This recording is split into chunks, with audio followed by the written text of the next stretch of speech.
அதுக்கப்புறம் பார்த்தீங்கன்னா டெய்லி இந்த அம்மா யூடியூப் சேனலில் எல்லா யூடியூப்லலாம் எத்தனை சேனல்ஸ் இருக்கோ அத்தனை சேனல்ஸ்லையும் இந்த அம்மா வருவாங்க. ஈவன் மோடிஜி இல்லை சினிமா நடிகர்கள் நடிகைகள் கூட இந்த அம்மா அளவுக்கு பேட்டி கொடுத்துருக்க மாட்டாங்க. ஸோ 365 டேஸில் அட்லீஸ்ட் ஒரு 200 இன்டர்வியூஸாவது செல்வி அவர்கள் கொடுத்துருப்பாங்க அவ்வளோ சேனல்ஸ்க்கு. அவர் என்ன பேசுவார்னு பார்த்தீங்கன்னா, ஸ்கூலை பற்றி அவதூறு கிளப்புவது, கொலைக்காரன். ஓய் ப்ளூ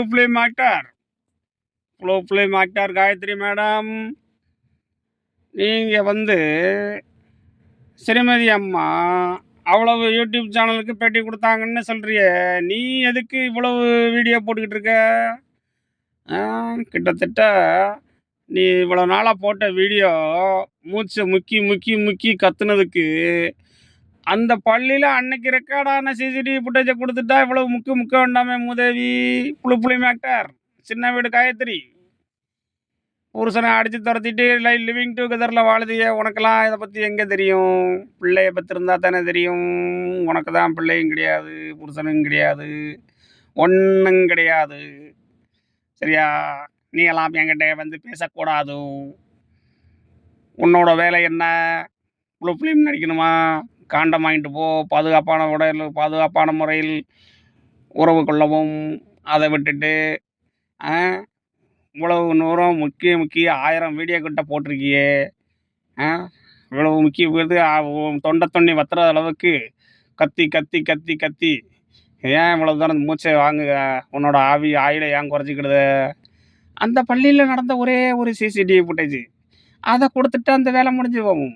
கோர்ட்டுக்கு ஈஸியாக இருக்கும், வழக்கு முடிஞ்சு போகும். காவல்துறைக்கு ஈஸியாக இருக்கும், அரசுக்கு இவ்வளோ செலவில்லை, எல்லாருக்கும் ஈஸியாக இருக்குமே. நீ எதுக்கு தொண்டை தண்ணி வத்துற அளவுக்கு முக்கி கத்திக்கிட்டு கிடக்க? புளே மாட்டார் காயத்ரி. கேள்வியே ஃபஸ்ட்டு தேவையில்லை. இந்த கேள்வி எதற்காக தேவையில்லை அப்படின்னா, இதை வச்சுக்கிட்டு இப்போ அந்த பொண்ணு அங்கே கடந்தாலும் சரி, இல்லை அந்த பொண்ணை அவங்க தூக்கிட்டு போனாலும் சரி, இல்லை ஆம்புலன்ஸ் எடுத்துகிட்டு போனாலும் சரி, இதை வச்சுக்கிட்டு நீங்கள் ஒரு பொண்ணு ரேப் பண்ணிட்டாங்க, மர்டர் பண்ணிட்டாங்கன்னு சொல்கிறது தப்பு. ஓகே, ஏன்னா அத்தனை பேர் இருந்தாங்க. ஒரு 4 டீச்சர்ஸாவது இருந்திருப்பாங்க. அங்கே 4-5 டீச்சர்ஸ் அங்கே இருந்திருப்பாங்க. சாந்தி அவர்கள் இருந்தாங்க, ரவிக்குமார் அவர்கள் இருந்தாங்க, அவங்க பையன் இருந்தாங்க. ஸோ எல்லாருமே இருந்திருக்காங்க. சிசிடிவியில் எல்லாமே ரெக்கார்ட் ஆகிருக்கு. அந்த ஃபுட்டேஜஸ் எல்லாம் செல்வி அவர்களிடம் இருக்குது. அவரே சொன்னார், தண்ணி குடித்தார் ரவிக்குமார், பையன் தண்ணி பாட்டில் எடுத்துன்னு வந்தார் தண்ணிக்கு, ரவிக்குமார் அவர்கள் தண்ணி குடித்தார். இந்த கதையெல்லாம் சொன்னது. கேள்வியே ஃபஸ்ட்டு தேவையில்லை. இந்த கேள்வி எதற்காக தேவையில்லை அப்படின்னா, இதை வச்சுக்கிட்டு இப்போ அந்த பொண்ணு அங்கே கடந்தாலும் சரி, இல்லை அந்த பொண்ணை அவங்க தூக்கிட்டு போனாலும் சரி, இல்லை ஆம்புலன்ஸ் எடுத்துகிட்டு போனாலும் சரி, இதை வச்சுக்கிட்டு நீங்கள் ஒரு பொண்ணு ரேப் பண்ணிட்டாங்க, மர்டர் பண்ணிட்டாங்கன்னு சொல்கிறது தப்பு. ஓகே, ஏன்னா அத்தனை பேர் இருந்தாங்க. ஒரு 4 டீச்சர்ஸாவது இருந்திருப்பாங்க. அங்கே 4-5 டீச்சர்ஸ் அங்கே இருந்திருப்பாங்க. சாந்தி அவர்கள் இருந்தாங்க, ரவிக்குமார் அவர்கள் இருந்தாங்க, அவங்க பையன் இருந்தாங்க. ஸோ எல்லாருமே இருந்திருக்காங்க. சிசிடிவியில் எல்லாமே ரெக்கார்ட் ஆகிருக்கு. அந்த ஃபுட்டேஜஸ் எல்லாம் செல்வி அவர்களிடம் இருக்குது. அவரே சொன்னார், தண்ணி குடித்தார் ரவிக்குமார், பையன் தண்ணி பாட்டில் எடுத்துன்னு வந்தார் தண்ணிக்கு, ரவிக்குமார் அவர்கள் தண்ணி குடித்தார். இந்த கதையெல்லாம் சொன்னது.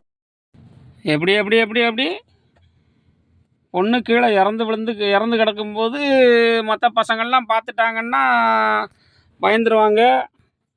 அதனால தான் நாங்கள் தூக்கிட்டு போனோம் அப்படின்னு சொல்லுதியா? அப்படி தூக்கிட்டு போனால் என்ன செஞ்சுருக்கணும் தெரியுமா? போலீஸ் வந்திருக்குல்ல, போலீஸ் முறையாக க்ரைம் ஸ்பாட்டை மார்க் பண்ணியிருக்கணும். விழுந்த இடத்துல ரத்த கரை படிஞ்சிருந்த இடத்த ஃபோட்டோ எடுத்துருக்கணும். சரியா? ஒரு 50 வயசு அந்த பிள்ளைக்கு 50 கிலோ வெயிட் இருக்கும். சரியா? குறைஞ்சது ஒரு 17 வயசு பொண்ணுக்கு வெயிட்டு குறைஞ்சது 45லேருந்து 50 கிலோவாவது வெயிட் இருக்கும். 50 கிலோ வெயிட்டு 3வது மாடியிலேருந்து விழும்போது செதறி விழுந்திருக்கும். சரியா? அப்போ அந்த இடத்துல ரத்தம் பிளிரி அடிச்சிருக்கும். அந்த உயிரோடு அந்த பாடிக்கு மேலேருந்து குதிக்கும்போது நேராக ஒன்று தலை கீழே குத்தும், அல்லது கால் கீழே விழுந்திருக்கும். எப்படி விழுந்தா கூட தலை அடிபட்டு செதறி இருக்கும், ரத்தம் அந்த இடம் பூரா படிஞ்சிருக்கணும். எதுவுமே இல்லையடி சின்ன வீடு காயத்ரி, எதுவுமே இல்லை. நீ தான் பள்ளிக்குள்ளே இருந்திருக்கியா? உனக்கு தெரியாதா? நீ பார்த்துருக்க வேண்டியதானே? உன் செல்ஃபோன்லாம் ஃபோட்டோ எடுத்துருப்பியா? கொண்டாந்து கொடுக்க பார்ப்போம். சின்ன வீடு காயத்ரி.